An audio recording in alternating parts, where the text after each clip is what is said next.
നമസ്കാരം. ഭാരത് ലൈവിലേക്ക് പ്രിയപ്പെട്ട പ്രേക്ഷകർക്ക് സ്വാഗതം. ലോകത്താകമാനം ഇസ്ലാമിസ്റ്റ് കുടിയേറ്റ വിരുദ്ധ പ്രക്ഷോഭങ്ങൾ വലിയ തോതിൽ ശക്തിപ്പെടുകയാണ് എന്നുള്ളതാണ് മനസ്സിലാക്കാൻ കഴിയുന്നത്. അത് പലപ്പോഴും തീവ്രവാദം എന്ന് പറയുന്ന ഒരു സംഭവത്തെ അടിസ്ഥാനമാക്കിയാണ് ഇത്തരം കാര്യങ്ങൾ വരുന്നത്.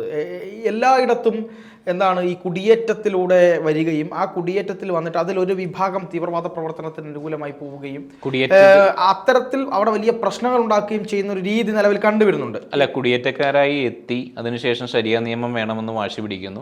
അതിനുശേഷം ആ രാജ്യത്തിൻ്റെ തന്നെ നിയമങ്ങളെ ബാധകമല്ല, നമ്മളുടെ മതനിയമങ്ങൾ വേണമെന്ന് വാശി പിടിക്കുന്നു. അപ്പോൾ പതുക്കെ ജനസംഖ്യ അവിടെ വർദ്ധിപ്പിക്കുന്നു. എന്നിട്ട് തങ്ങളുടെ ഒരു രാഷ്ട്രം വേണമെന്നൊരു സ്ഥിതിയിലേക്ക് ഈ കുടിയേറ്റക്കാർ എത്തുന്നു. അപ്പോൾ സ്വാഭാവികമായിട്ട് അവിടുത്തെ ഈ പറയുന്ന തദ്ദേശീയരായിട്ടുള്ള ജനങ്ങൾ അതിനെതിരെ രംഗത്ത് വരുന്നു. ആ ഒരു കാഴ്ചയാണ് ഇപ്പോൾ നമുക്ക് പല രാജ്യങ്ങളിലും കാണാൻ കഴിയുന്നത്. ഇപ്പം എനിക്ക് തോന്നുന്നു ഏറ്റവും പുതിയതായിട്ട് സ്പെയിനിൽ നിന്ന് അത്തരത്തിലൊരു വാർത്തയുണ്ടെന്ന് തോന്നുന്നു അല്ലേ? അവിടെ ഒരു മോസ്ക് കത്തിക്കുകയും ചെയ്തു എന്നാണ് ഞാൻ മനസ്സിലാക്കുന്നത്. അതിന്റെ വിശദവിവരങ്ങൾ എന്താ? അവിടുത്തെ ഒരു തീവ്ര വലതുപക്ഷ പാർട്ടിയാണ് വോക്സ് എന്ന് പറയുന്നത്. ആ പാർട്ടിയുടെ മെമ്പേഴ്സ് ആണോ എന്നുള്ളതിൽ ഔദ്യോഗികമായിട്ടുള്ള ഡാറ്റ നമുക്ക് ലഭിച്ചിട്ടില്ല, വന്നിട്ടില്ല. പക്ഷെ ഒരു ഈ പറയുന്ന കുടിയേറ്റ വിരുദ്ധ പ്രക്ഷോഭകാരികൾ ഒരു സ്പെയിനിലുണ്ടായിരുന്ന ഒരു മോസ്ക് കത്തിക്കുകയാണ് ചെയ്തിട്ടുണ്ടായിരുന്നത്. അതോടൊപ്പം തന്നെ മാരകമായിട്ടുള്ള ആക്രമണമാണ് ഈ പറയുന്ന പല ഈ കുടിയേറ്റക്കാർ കൂടുതലായി താമസിക്കുന്ന മേഖലകളിൽ അവർ നടത്തിയിരിക്കുന്നത്. ഇപ്പോൾ നമുക്കറിയാം, ബ്രിട്ടൻ ഇന്ന് ഒരു കലാപത്തിൻ്റെ വക്കിലാണ്, വർഗീയ സംഘർഷത്തിൻ്റെ വക്കിലാണ്, ഒരു കുടിയേറ്റ വിരുദ്ധ ഇതിൻ്റെ വക്കിലാണ് ബ്രിട്ടൻ എത്തി നിൽക്കുന്നത്. നമുക്കറിയാം, ഈ പറയുന്ന ബ്രിട്ടനിലെ ടോമി റോബിൻസിനെയൊക്കെ അവിടുത്തെ ലേബർ ഗവൺമെൻറ് പിടിച്ചകത്തിട്ടിരിക്കുകയാണ്. അപ്പോൾ അദ്ദേഹം ഈ പറയുന്ന പോലെ ഇനി വരുന്ന തെരഞ്ഞെടുപ്പുകളിൽ ഒരു അവിടുത്തെ പുതിയ പാർട്ടി ഉണ്ടല്ലോ, ഈ റിഫോംസ് യു കെ എന്ന് പറഞ്ഞ പാർട്ടി, അവർ വൻ മുന്നേറ്റം നടത്തുമെന്നുള്ളതാണ് നമുക്കിപ്പം പല സർവേകളും സൂചിപ്പിക്കുന്നത്. അതേപോലെ ഈ കൺസർവേറ്റീവ് പാർട്ടി കുറച്ച് പുറകോട്ട് പോയി, കൺസർവേറ്റീവ് പാർട്ടി, ലേബർ പാർട്ടി മുന്നോട്ട് വന്നു. പക്ഷേ ലേബർ പാർട്ടി അല്ലെങ്കിൽ കഴിഞ്ഞ അടുത്തിടയ്ക്ക് നടന്നിട്ടുള്ള ഈ നമ്മുടെ ലോക്കൽ ബോഡി ഇലക്ഷൻ്റെ ഇത് നോക്കിയാൽ മതി, വൻ കുതിപ്പാണ് യു കെ റിഫോംസ് പാർട്ടിക്ക് നേരിട്ടിട്ടുള്ളത്. അല്ല, ലേബർ പാർട്ടി മുന്നോട്ട് വന്നിട്ട് അവരുടെ ചില പ്രവർത്തനങ്ങൾ പെട്ടെന്ന് തന്നെ പക്ഷെ അവിടെ തിരിച്ചടി ഉണ്ടായി. അതൊരു ഒരു ഇടതുപക്ഷ ചിന്താഗതിയുള്ള പാർട്ടിയാണ് ലേബർ പാർട്ടി. രാജ്യത്തിന്റെ മൊത്തം സമ്പദ് വ്യവസ്ഥയെ തന്നെ ആടിയുലയ്ക്കുന്ന ഒരു സന്ദർഭമാണ് അവിടെ ഉണ്ടായിട്ടുള്ളത്. പിന്നെ നമുക്കറിയാം, ഈ പറയുന്ന നോർത്തേൺ ഐലൻഡിൽ ഇപ്പോൾ ഒരു വംശീയ കലാപം നടന്നുകൊണ്ടിരിക്കുകയാണ് നോർത്തേൺ ഐലൻഡിൽ. അപ്പോൾ എന്തുമാത്രം സമാധാനത്തോടു കൂടി കഴിഞ്ഞിട്ടുള്ള രാജ്യങ്ങളായിരുന്നു ഇതൊക്കെയൊന്ന് നമ്മൾ ആലോചിക്കണം. നോർത്തേൺ ഐലൻഡിൽ വലിയ കലാപം നടന്നുകൊണ്ടിരിക്കുകയാണ്. അപ്പോൾ ആ കലാപം കെട്ടടങ്ങിയിട്ടില്ല എന്നുള്ളതാണ് റിപ്പോർട്ടുകൾ പറയുന്നത്. 2 ആഴ്ചയ്ക്ക് മുമ്പ് തുടങ്ങിയിട്ടുള്ള കലാപമാണ്, അതും കുടിയേറ്റ വിരുദ്ധ കലാപമാണ്. പിന്നെ ജനങ്ങൾ വൻ തോതിലാണ് ഈ പറയുന്ന ഇനി യാതൊരു കുടിയേറ്റവും ഞങ്ങൾക്ക് ആവശ്യമില്ല, ഇമിഗ്രൻസിന് ആവശ്യമില്ല എന്ന് പറഞ്ഞുകൊണ്ട് രംഗത്തെത്തുന്ന ഒരു കാഴ്ച. പോളണ്ടിൻ്റെ ആഭ്യന്തര സുരക്ഷാ മന്ത്രി തന്നെ രേഖപ്പെടുത്തുന്നു, ഞങ്ങൾ ഒരു ഇമിഗ്രൻസിനെ സ്വീകരിച്ചില്ല, അതുകൊണ്ട് തന്നെ ഞങ്ങൾ സേഫാണ്, ഞങ്ങളുടെ യാതൊരു തീവ്രവാദ ആക്രമണവും നിങ്ങൾക്ക് കാണാൻ സാധിക്കില്ല, ഞങ്ങളുടെ നല്ല എക്കോണമി നല്ല രീതിയിൽ ഗ്രോ ചെയ്യുന്നു. പക്ഷേ മറ്റു രാജ്യങ്ങളുടെ അവസ്ഥ അതല്ല എന്നുള്ളത് കാണുന്നു. പിന്നെ സ്വീഡനും ഇതിൻ്റെ ഒരു നമുക്കറിയാമല്ലോ, ഈ പറയുന്ന സ്കാൻഡിനേവിയൻ നേഷൻസിൻ്റെ ഹൈ സ്റ്റാൻഡേർഡ് ഓഫ് ലിവിങ് പുലർത്തിയിരുന്ന ഒരു രാജ്യമാണ്. ഇന്നും അതിൻ്റെ ഗതി എന്ന് പറയുന്നത് അധോഗതിയിലേക്ക് നയിക്കുകയാണ്. ഇപ്പോൾ കുടിയേറ്റക്കാർ വൻതോതിലെത്തി ആ ഒരു രാജ്യത്തിൻ്റെ ആ ഒരു സവിശേഷതകളെ നശിപ്പിക്കുന്ന അവസ്ഥയിലേക്ക് വരെ എത്തി. ഇനി ഓസ്ട്രേലിയയിലേക്ക് നമ്മൾ വരുവാണെന്നുണ്ടെങ്കിൽ, ഓസ്ട്രേലിയയിൽ അവിടുത്തെ ആ ഒരു ചർച്ചുമായി ബന്ധപ്പെട്ടുകൊണ്ട് ഒരു ചർച്ചിലെ പാസ്റ്ററെ കയ്യേറ്റം ചെയ്യുന്ന അവസ്ഥയിലേക്ക് വരെ എത്തി. പാസ്റ്ററല്ല, ഫാദറെ കയ്യേറ്റം ചെയ്യുന്ന അവസ്ഥയിലേക്ക് വരെ ഈ പറയുന്ന കുടിയേറ്റക്കാരനാണ് എത്തിയിട്ടുണ്ടായിരുന്നത്.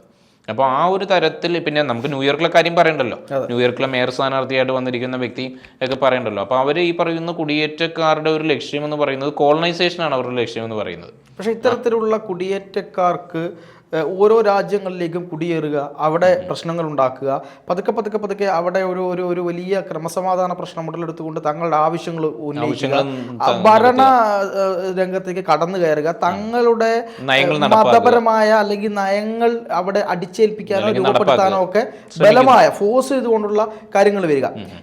പക്ഷേ ഇതിന് എനിക്ക് തോന്നുന്നു ഇത് ലോകവ്യാപകമായി ഇതിനൊരു പിന്തുണ കിട്ടുന്നില്ല. ഇതിന് ചില ആളുകൾ മനഃപൂർവ്വമായി എല്ലായിടത്തും ഇങ്ങനെ പോകുന്നതിൻ്റെ പുറകിൽ എന്തോ ഒരു ലക്ഷ്യം ഉണ്ടായിരിക്കില്ലേ? അത് ലക്ഷ്യമെന്നുള്ളത് ഈ പറയുന്ന പോലെ വ്യാപകമായിട്ട് കോളനൈസേഷൻ, വ്യാപകമായിട്ട് അവർക്ക് മതരാജ്യം സ്ഥാപിക്കുക, അതോടൊപ്പം തന്നെ ഒരു പാൻ ഇസ്ലാമൈസേഷൻ അതിലൂടെ രൂപപ്പെടുത്തുക എന്നുള്ളത് തന്നെയാണ് അവരുടെ ഒരു ഐഡിയ എന്ന് പറയുന്നത്. അതിൽ കുറേയൊക്കെ ശ്രമം കണ്ടിരുന്നു. നമുക്കറിയാം, ലെബനൻ എന്നുള്ള രാജ്യത്തിൻ്റെ ഇന്നത്തെ സ്ഥിതി എന്താണ്?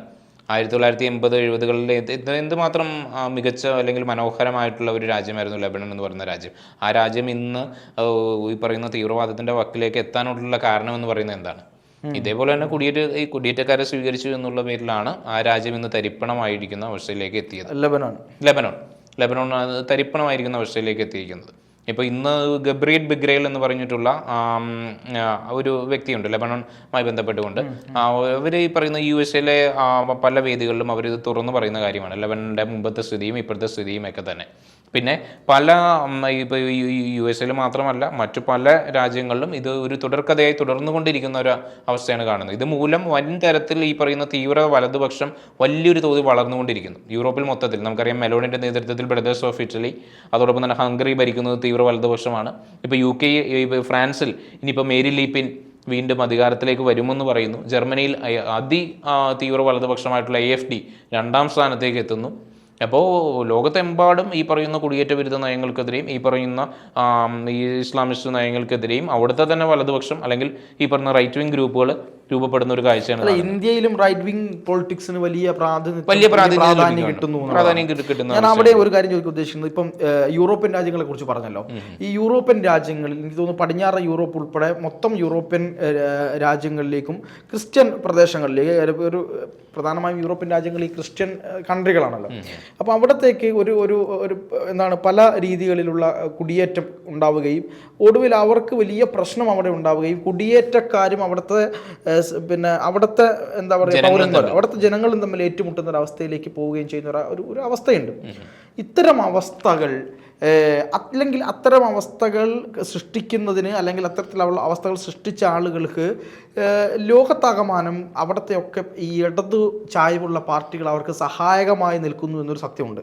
അത് ഒരു പരിധിവരെ കേരളത്തിൽ മാത്രമല്ല, അത് ലോകത്താകമാനം ഇടതു പാർട്ടികൾ ഇത്തരത്തിലുള്ള കുടിയേറ്റക്കാർക്ക് ഇത്തരത്തിലുള്ള ആളുകൾക്ക് സഹായകമായിട്ടാണ് നിൽക്കുന്നത്. കുടിയേറ്റം എന്ന് പറയുന്നത് നമ്മളെന്തോ അഗതികളോ അഭയാർത്ഥികളോ ഒക്കെ ആയിട്ടാണ് നമ്മൾ കാണുന്നത്. അങ്ങനെയല്ല.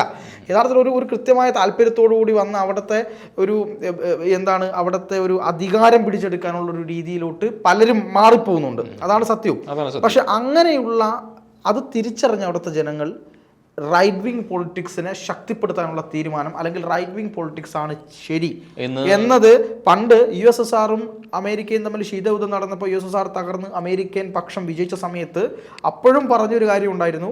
ഈ പറയുന്ന റൈറ്റ് വിങ് പൊളിറ്റിക്സ് വലിയ പ്രശ്നമാകും എന്ന് പറഞ്ഞെടുത്ത്, അതായത് ആഗോളവൽക്കരണം, ഉദാരവൽക്കരണം, നയങ്ങളെപ്പറ്റിയൊക്കെ നമ്മൾ ചർച്ച ചെയ്ത സമയത്തും ഇപ്പോഴും അതിനുശേഷം വീണ്ടും തിരിച്ചറിയുകയാണ് ഈ പറയുന്ന ആധുനിക വലതുപക്ഷ റൈറ്റ് വിങ് പൊളിറ്റിക്സ് ഇല്ലായിരുന്നെങ്കിൽ അല്ലെങ്കിൽ ഇല്ലെങ്കിൽ പലതും നടക്കില്ല, പലതും ബുദ്ധിമുട്ടാകും എന്ന് ജനങ്ങൾ തിരിച്ചറിയുന്നുണ്ടല്ലേ. പല രാജ്യങ്ങളും തകർന്ന് തരിപ്പണമാകും എന്നുള്ളതാണ് യാഥാർത്ഥ്യം. സമ്പദ് വ്യവസ്ഥ തരിപ്പണമാകും എന്നുള്ളതാണ്. നമ്മൾ റൈറ്റ് വിങ് പൊളിറ്റിക്സിനെ പലപ്പോഴും പറയുന്നത് ഫാസിസമായിട്ട് പറയുന്നു. പക്ഷേ ഇതേ ഓരോ രാജ്യത്തിന് മുതലാളിത്തത്തിന്റെ സൃഷ്ടിയാണ്, കോർപ്പറേറ്റ് വലതുപക്ഷം എന്ന് പറയുന്നു. പക്ഷേ നമ്മൾ മനസ്സിലാക്കേണ്ട മറ്റൊരു വസ്തുത എന്ന് പറയുന്നത് ഇതേ കമ്മ്യൂണിസ്റ്റ് രാജ്യങ്ങൾ തന്നെ സ്വീകരിച്ചു വരുന്നത് വലതുപക്ഷ നയങ്ങളാണ് സ്വീകരിച്ചു വരുന്നത്. നമ്മൾ ഭൂരിപക്ഷം കമ്മ്യൂണിസ്റ്റ് രാജ്യങ്ങളും പരിശോധിച്ച് നോക്കിയാൽ മതി. അവിടുത്തെ ജനങ്ങളെ പ്രേരിപ്പിക്കുന്ന അവരുടെ രാജ്യത്തെ സ്നേഹിക്കാനാണ് പ്രേരിപ്പിക്കുന്നത്.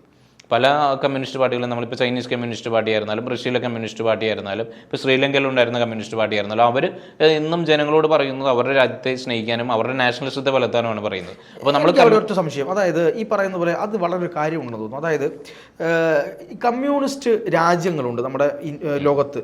അവിടെ കമ്മ്യൂണിസ്റ്റ് നയങ്ങൾ നടപ്പിലാക്കുന്ന, കമ്മ്യൂണിസ്റ്റിലൂടെ മാത്രം പോകുന്ന എത്ര ബൊളീവിയ, അതുപോലെ തന്നെ ക്യൂബ, ലാറ്റിൻ അമേരിക്കൻ രാജ്യങ്ങൾ, ഇത്തരത്തിലുള്ള സ്ഥലങ്ങളെല്ലാം തന്നെ, ഇത്തരത്തിലുള്ള രാജ്യങ്ങളിലെല്ലാം തന്നെ ആരോഗ്യരംഗത്ത് അല്ലെങ്കിൽ മറ്റ് പല രംഗങ്ങളിലും വളരെ താഴോട്ടാണ്.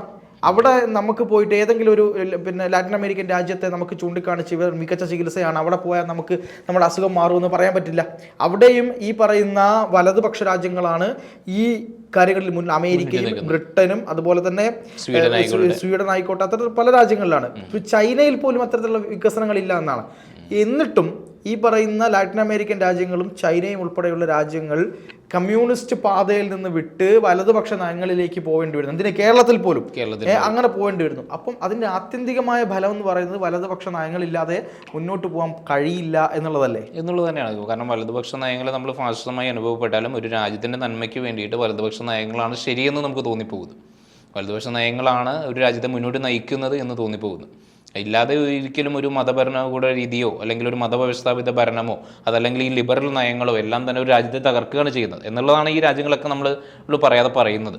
അല്ല, ഇന്ന് കൃത്യമായ ജോലിയും സാലറിയും അതിൻ്റെ അനുസൃതമായ കാര്യങ്ങളും ഒരു നമ്മുടെ വർക്കിൻ്റെ ഇപ്പോൾ ഇന്ത്യയിലെ ജനങ്ങളുടെ വർക്ക് ക്വാളിറ്റി എന്ന് പറയുന്ന ഒരു സാധനമുണ്ട്, ഓഫീസ് വർക്ക്, അത്തരത്തിലുള്ള വർക്ക് ക്വാളിറ്റി ഒക്കെ എടുത്ത് പരിശോധിച്ചാലും അതുപോലെ തന്നെ ഷെയർ മാർക്കറ്റ് സിസ്റ്റം എടുത്ത് പരിശോധിച്ചാലും ബിസിനസ് സിസ്റ്റം എടുത്ത് പരിശോധിച്ചാലും ഇതൊക്കെ പോകുന്നത് തീവ്ര വലതുപക്ഷ ആശയങ്ങളുടെ അടിസ്ഥാനത്തിലാണ്, ഇടതുപക്ഷ നയങ്ങളുടെ അടിസ്ഥാനത്തിലല്ല പോകുന്നത്. പക്ഷേ അങ്ങനെ ഒരു വലതുപക്ഷ കാഴ്ചപ്പാട് കൊണ്ടുവന്നിട്ടുള്ള ഒരു സാമ്പത്തിക നയം ഇന്ത്യയിൽ കൊണ്ടുവന്നതിന് ശേഷം ഇപ്പൊ ഗൂഗിൾ പേ ഉൾപ്പെടെയുള്ള കാര്യങ്ങളിലേക്കാണ് ഞാൻ UPI ഉൾപ്പെടെയുള്ള കാര്യങ്ങളിലേക്ക് അതൊക്കെ വന്നതുകൊണ്ട് ജനങ്ങൾക്ക് എത്രമാത്രം ഉപകാരം ഉണ്ടായി എന്നുള്ളതാണ്. നമ്മൾ ഈ ഇടതുപക്ഷ പിന്നെ സാമ്പത്തിക ശാസ്ത്രത്തിലൂടെ കടന്നു പോവുകയായിരുന്നെങ്കിൽ എന്താകുമായിരുന്നു? 1990 വരെ നമ്മൾ ഒരു ഇടതുപക്ഷ ശാസ്ത്രീയ ലൈനിലേക്കായിരുന്നു ഇന്ത്യ കടന്നു പോയിക്കൊണ്ടിരുന്നത്. അതിനുശേഷമാണല്ലോ മാറ്റങ്ങൾ വന്നു തുടങ്ങിയത്. അപ്പോൾ മാറ്റങ്ങൾ വന്നിട്ടും നമ്മൾ പറയുന്നു ഇന്നും പല സെക്ടറുകൾ പ്രൈവറ്റൈസേഷന് വിധേയമാക്കുമ്പോൾ നമ്മൾ പറയുന്നു നമ്മൾ വിറ്റ് തുലക്കുന്നു എന്നുള്ളതാണ് നമ്മൾ പലരും പറയുന്നത്. യഥാർത്ഥത്തിൽ പ്രൈവറ്റൈസേഷൻ ഇല്ല എങ്കിൽ നമുക്ക് മികച്ച അത്യാധുനിക ഈ പറയുന്ന സാഹചര്യങ്ങൾ ലഭിക്കും. ഈ പറയുന്ന എല്ലാ മേഖലയും ഗവൺമെൻറ്റിൻ്റെ അണ്ടറിൽ നിർത്തിയിട്ടുണ്ടെന്നുണ്ടെങ്കിൽ മികച്ച സാഹചര്യങ്ങൾ ലഭിക്കുമോ? അല്ലെങ്കിൽ ഒരു ഗവൺമെൻറ് ജോലിയാണോ ഇതൊക്കെ നോക്കി നടത്തുക എന്ന് പറയുന്നത്? അതിനെ പ്രൈവറ്റൈസ് ചെയ്യുക എന്നുള്ളത് തന്നെയാണ് മികച്ച തീരുമാനം. എന്നും നമുക്കറിയാം ഇന്ന് വികസിത രാജ്യങ്ങളെല്ലാം തന്നെ പലതും പല ഈ പറയുന്ന പോളിസീസും നേടിയിട്ടുള്ളത് വികസനം നേടിയിട്ടുള്ള പ്രൈവറ്റൈസേഷനിലൂടെയാണ്. അപ്പോൾ അത് മനസ്സിലാക്കാൻ നമ്മൾ ഇന്നും മനസ്സിലാക്കിയിട്ടില്ല എന്നുള്ളതാണ് യാഥാർത്ഥ്യം എന്ന് പറഞ്ഞു കഴിഞ്ഞാൽ. അപ്പോൾ എന്തായാലും ഈ കുടിയേറ്റവുമായി ബന്ധപ്പെട്ട് എല്ലാ കുടിയേറ്റക്കാരെയും മോശക്കാരായി നമുക്ക് പറയാൻ കഴിയില്ല, അതാദ്യം തന്നെ പറയാം. പക്ഷേ പലപ്പോഴും കുടിയേറ്റം എന്നത് ഇപ്പോൾ കണ്ടുവരുന്ന ഫാക്റ്റ് അനുസരിച്ച് യൂറോപ്യൻ രാജ്യങ്ങളിലും അമേരിക്കയിലും ഉൾപ്പെടെ അവിടുത്തെ ഭരണാധികാരികളെല്ലാം പറഞ്ഞുകൊണ്ടിരിക്കുന്നത് വലിയ പ്രശ്നമാണ് എന്നാണ് പറഞ്ഞുകൊണ്ടിരിക്കുന്നത്. ലോകത്താകമാനം കുടിയേറ്റ വിരുദ്ധ സമരങ്ങൾ ശക്തമാകുന്നു, വലിയ പ്രക്ഷോഭങ്ങൾ ഉണ്ടാകുന്നു, വലതുപക്ഷ പാർട്ടികൾ രാഷ്ട്രീയം ശക്തിപ്പെടുന്നു, ലോകത്താകമാനം ഇതിനെതിരെ വലതുപക്ഷമാണ് നിൽക്കുന്നതെന്ന യാഥാർത്ഥ്യം അനുഭവപ്പെടുന്നു. ഒപ്പം ഒരു കാര്യം കൂടെയുണ്ട്, അതായത് ഇടതുപക്ഷ പൊളിറ്റിക്സ് പലപ്പോഴും ഇത്തരത്തിലുള്ള വിഭജന രാഷ്ട്രീയത്തിന് അനുകൂലമായി സംസാരിക്കുന്നു എന്നൊരു സത്യമുണ്ട്. അത് പറയുമ്പോഴും ഇന്ത്യയിലെ സ്ഥിതിയും കൂടി നമുക്കൊന്ന് പ്രതിപാദിച്ചു പോകുമെന്ന് ഞാൻ കരുതുന്നു. അതായത് NRCയും അതുപോലെ തന്നെ CAAയും കൊണ്ടുവന്ന സമയത്ത് ഇവിടെയുള്ള ഇല്ലീഗൽ മൈഗ്രൻസിന്റെ കാര്യത്തിൽ കൃത്യമായി ഇടപെടുന്ന സമയത്ത് ഇപ്പോൾ ആസാമിൽ ഉൾപ്പെടെ ഒരു നിലപാട് സർക്കാർ സ്വീകരിക്കുന്ന സമയത്ത് അതിനെതിരെയൊക്കെ പറയുന്നത് ഇവിടുത്തെ പ്രതിപക്ഷവും ഇടത് പാർട്ടികളുമാണ്. നമ്മളെ ഏറ്റവും ഒടുവിലത്തെ ബംഗാളിലെ കലാപം തന്നെ നമ്മളൊന്ന് പരിശോധിച്ച് നോക്കിയാൽ മതി. ആ കലാപം നടത്തിയത് ഭൂരിപക്ഷം എനിക്ക് തോന്നുന്നു ബംഗ്ലാദേശിൽ നിന്ന് ഒരു നല്ലൊരു ശതമാനം ബംഗ്ലാദേശിൽ തന്നെ ആവാനാണ് സാധ്യതയുള്ളത്. ഈ കഴിഞ്ഞ ഇടയ്ക്കായിരുന്നല്ലോ ബംഗാളിലെ കലാപം ഒന്ന് കെട്ടടങ്ങിയത് മാത്രമേ ഉണ്ടായിട്ടുള്ളൂ. അപ്പോൾ ഇതേ കലാപങ്ങൾക്കെതിരെയും ഈ തീവ്ര ആശയക്കാരെ എല്ലാം നമ്മളും വെച്ച് ഉറപ്പിക്കുന്നുണ്ട്. അപ്പോൾ ഈ പറയുന്ന CAAയും NRCയും എല്ലാം തന്നെ രാജ്യത്തിൻ്റെ ഒരു സുരക്ഷയെ സംബന്ധിച്ചിടത്തോളം നടപ്പാക്കണമെന്നുള്ളത് തന്നെയാണ് നമ്മുടെ നടപടി എന്നുള്ളത്. കാരണം അല്ലാന്നുണ്ടെങ്കിൽ രാജ്യം വീണ്ടും അപകടമായിട്ടുള്ള സാഹചര്യത്തിലേക്ക് പോകും. ഇപ്പോൾ കേരളത്തിൽ ഉൾപ്പെടെ നമുക്കറിയാമല്ലോ, കേരളത്തിൽ ഉൾപ്പെടെ ഈ പറയുന്ന ബംഗാളിൽ നിന്നുള്ള മൈഗ്രൻസിൻ്റെ വലിയ തോതിലുള്ള ഒരു കടന്നുകയറ്റം നമ്മുടെ നാടിനെ തന്നെ പിടിച്ചു വലയ്ക്കും. പെരുമ്പാവൂരടക്കുന്ന പല പ്രദേശങ്ങളും നമുക്കത് മനസ്സിലാവും. നമുക്ക് ചെന്ന് കണ്ടു കഴിഞ്ഞാൽ തന്നെ നമുക്കത് ബോധ്യപ്പെടും. തീർച്ചയായിട്ടും. എന്തായാലും വലിയ തോതിൽ ലോകത്ത് ഈ പറയുന്ന കുടിയേറ്റ വിരുദ്ധ സമരവും അതുപോലെ തന്നെ വലതുപക്ഷ പാർട്ടികളുടെ ആധിപത്യവും അല്ലെങ്കിൽ അവരുടെ എന്താണ് പറയുക ആളുകളിലേക്കുള്ള സ്വാധീനവും വർദ്ധിച്ചു വരുന്നു, കുടിയേറ്റ വിരുദ്ധ പ്രക്ഷോഭങ്ങൾ ശക്തിപ്പെടുന്നു എന്നുള്ളത് തന്നെയാണ് അതിൻ്റെ ഭാഗമാണ്. ഇപ്പോൾ ഇവിടെ സ്വീഡനിൽ സംഭവിച്ചിട്ടുള്ള ഈ ഒരു മോസ്കുമായി ബന്ധപ്പെട്ടുള്ള ആക്രമണം. എന്തായാലും അത്തരം ആക്രമണങ്ങളെ നമ്മൾ അപലപിക്കുന്നു. എങ്കിലും ഇത്തരം കാര്യങ്ങൾ ഇങ്ങനെയാണ് പോകുന്നത്.